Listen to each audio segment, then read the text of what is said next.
Subscribe करें अपने YouTube channel लानामोट medicine को और बेल आइकन दबाएं लेटेस्ट नोटिफिकेशन पाने के लिए। स्वागत है दोस्तों एक बार फिर से आपके अपने YouTube channel learn about medicine में, जहां आप पाते दवाइयों के बारे में संपूर्ण जानकारी। दोस्तों एंटी ट्यूबरकुलर मेडिसिन की सीरीज को आगे बढ़ाते हुए ट्यूबरकुलोसिस की सेकंड मोस्ट पॉपुलर मेडिसिन के बारे में आज हम जानेंगे, जिसका नाम आइसोनियाजिड है। आइसोनियाजिड को हम आइसो निकोटिनिक एसिड हाइड्रोजाइड भी कहते हैं और इसी कारण से इसे INH भी कहा जाता है।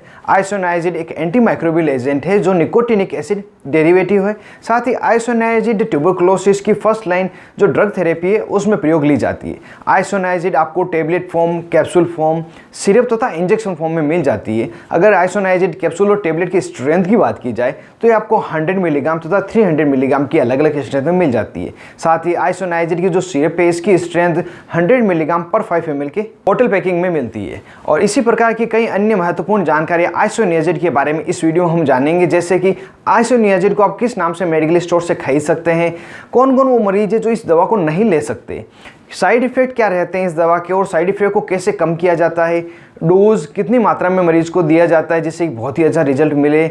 और वीडियो क्लास में हम जानेंगे इसके मैकेनिज्म ऑफ एक्शन के बारे में, किस प्रकार से कार्य करता है। और मैकेनिज्म एक्शन को मैं बिल्कुल सरल भाषा में अलग बताऊंगा और जो मेडिकल प्रोफेशनल्स हैं उनके लिए मेडिकल टर्मिनोलॉजी के साथ में अलग बताऊंगा। तो वीडियो को अंत तक जरूर देखें जिससे संपूर्ण जानकारी आपको आइसोनियाजिड कैप्सूल के बारे में मिल सके। साथ ही वीडियो को जरूर से लाइक करो, चैनल को सब्सक्राइब करना नहीं भूलें। मैं हूं आपका दोस्त मोहित और आप देख रहे हैं अपना YouTube channel learn about medicine. चलिए आज फिर कुछ नया सीखते हैं।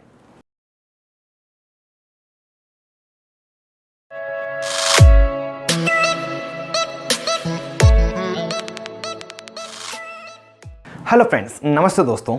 आइसोनियाजिड, जिसे हम शॉर्ट में INH भी कहते हैं, ये एक बैक्टीरियोसाइडल मेडिसिन है जो बैक्टीरिया को मारकर बीमारी को ठीक करने का कार्य करती है। आइसोनियाजिड एक्स्ट्रा सेल्यूलर तथा इंट्रासेल्यूलर दोनों ही प्रकार की टीबी पर समान रूप से प्रभावी है। आइसोनियाजिड एसिडिक मीडिया तथा एल्कलाइन मीडिया, जिसे हम अम्लीय माध्यम तथा क्षारीय माध्यम कहते हैं, दोनों में ही कार्य कर सकता है। आइसोनियाजिड सबसे सस्ती दवा है ट्यूबरकुलोसिस के लिए। अगर इसके यूज़ की बात की जाए तो आइसोनियाजिड का जो प्रयोग है ट्यूबरकुलोसिस, जिसे टीबी कहते हैं और हिंदी में इसे क्षय रोग कहते हैं, इसके इलाज में किया जाता है। क्षय रोग मुख्यतः दो प्रकार के होता है, लेटेंट ट्यूबरकुलोसिस और एक्टिव ट्यूबरकुलोसिस। इन दोनों को ही आइसोनियाजिड द्वारा ठीक किया जा सकता है।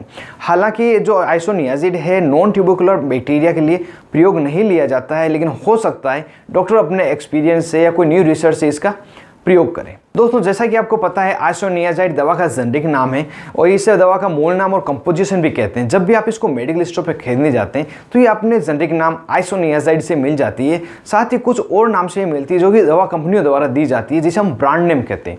तो उसके बारे में जान लेते हैं। कुछ पॉपुलर ब्रांड जैसे सोलोनेक्स टेबलेट, सोलोनेक्स DT टेबलेट, यहाँ पे DT डिस्पर्सेबल टेबलेट के लिए है, घुलने वाली दवा के लिए। इसके अलावा आइसोनेक्स टेबलेट, आइसोकिन टेबलेट, ये कुछ इसकी पॉपुलर ब्रांड है जो मैंने आपको बताई। और हो सकता है कोई दूसरी ब्रांड आपके एरिया में अवेलेबल हो, लेकिन जो दवा रहेगी आइसोनियाजिड ही रहेगी।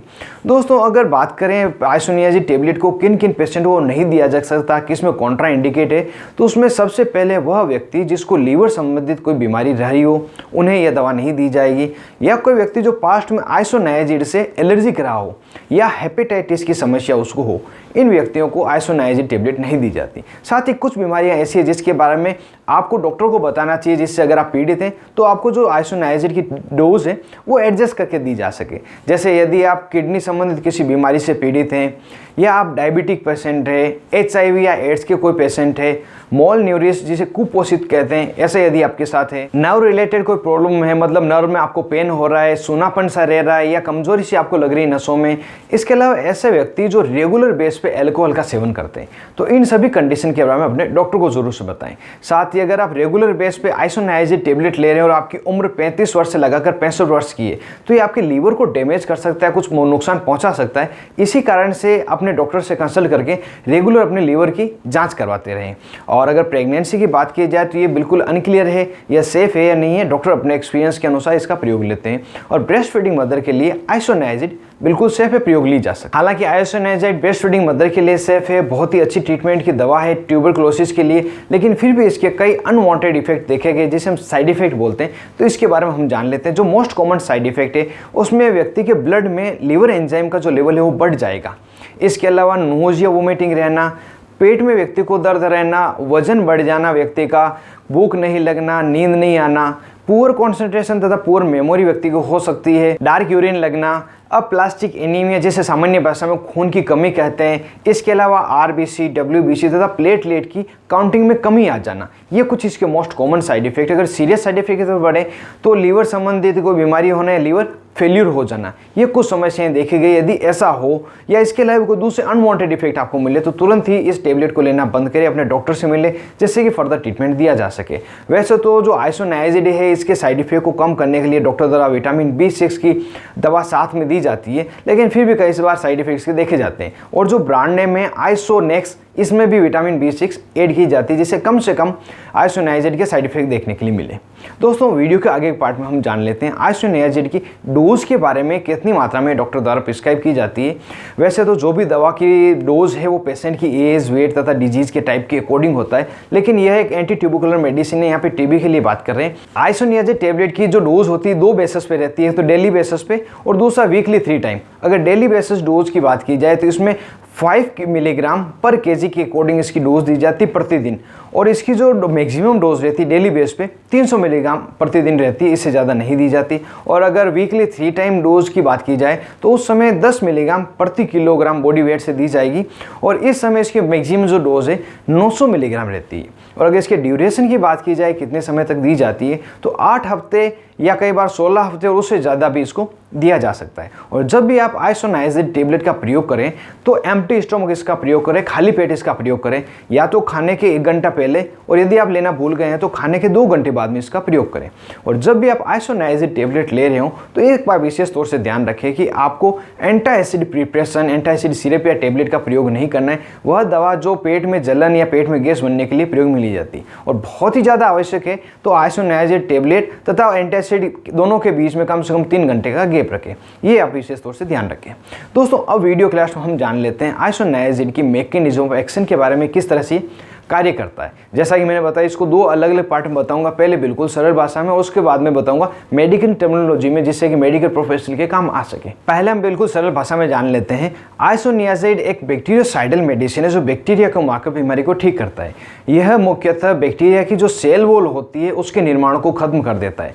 बैक्टीरिया में जब सेल वॉल नहीं बनती है तो बैक्टीरिया का ग्रोथ नहीं हो पाता, ग्रोथ नहीं होने के कारण इन्फेक्शन भी नहीं बढ़ पाता है, और इसी कारण से जो बीमारी है बिल्कुल ठीक हो जाती है। अगर एक लाइन में बात करें तो यह जो दवा है बैक्टीरिया की सेल वॉल के निर्माण को खत्म करके बीमारी को ठीक करने का कार्य करती है। ये बिल्कुल सरल भाषा में था। अगर दूसरी ओर बात की जाए मेडिकल टर्मिनोलॉजी में, जो मेडिकल प्रोफेशन के लिए काम किए, आइसोनियाज़िड एक प्रोड्रग है जो कि बैक्टीरिया की सेलुलर फॉर्मेशन को रोकता है। जैसा कि आप स्क्रीन पे देख पा रहे हैं, आइसोनियाज़िड केटजी नाम के एक एंजाइम से एक्टिवेट होता है और ये आइसोनिकोटिनिक एसिटाइल रेडिकल नाम का एक उत्पाद बनाता है, और अगले चरण में आइसोनिकोटिनिक एसिल रेडिकल जो है NADH के साथ में जुड़कर निकोटिनॉइल NAD नाम का एक कॉम्प्लेक्स बनाता है। यह कॉम्प्लेक्स एनोइल एसाइल कैरियल प्रोटीन रेड्यूक्टेज से जुड़कर बैक्टीरिया में एक ऐसे सब्सटेंस को ब्लॉक करता है जो कि फैटी एसिड सिंथेसिस के लिए जिम्मेदार रहता है, और ये मायोकोनिक एसिड को बनाता है। जब ये उस सब्सटेंस को ब्लॉक कर देता है तो मायोकोनिक एसिड नहीं बन पाता है और बैक्टीरिया में सेल वॉल का निर्माण नहीं हो पाता है, जिस कारण से बैक्टीरिया की ग्रोथ नहीं हो पाती और इन्फेक्शन खत्म हो जाता है। इस प्रकार से ये अपना कार्य करके ट्यूबरकुलोसिस को ठीक करता है। और मैंने यहाँ पे दोनों ही प्रकार से सरल भाषा में और मेडिकल टर्मिनोलॉजी में आपको बताया किस तरह से ये कार्य करता है। उम्मीद करता हूँ आपको ये समझ में आया होगा और काफ़ी आपके लिए फायदेमंद रहेगा। साथ ही वीडियो आपको पसंद आया तो जरूर से इसको लाइक करें और ज़्यादा से ज़्यादा इसको शेयर करें जो किसी और की भी काम आ सके। और अभी तक आपने अपने YouTube channel learn about medicine को सब्सक्राइब नहीं किया हो तो नीचे दिए गए रेड बटन को दबाकर जरूर से सब्सक्राइब करें, और जो पास में बेल आइकन इसे जरूर दबाएं और ऑल नोटिफिकेशन पर क्लिक करें, जो आने वाले वीडियो के सभी नोटिफिकेशन आपको मिलते रहे और मेरा वीडियो सबसे आप पहले देख पाएं। आप तो अपने दोस्त मोहित दादी के साथ देख रहे थे अपना YouTube channel learn about medicine. Thank you friends, take care and be careful medicine users.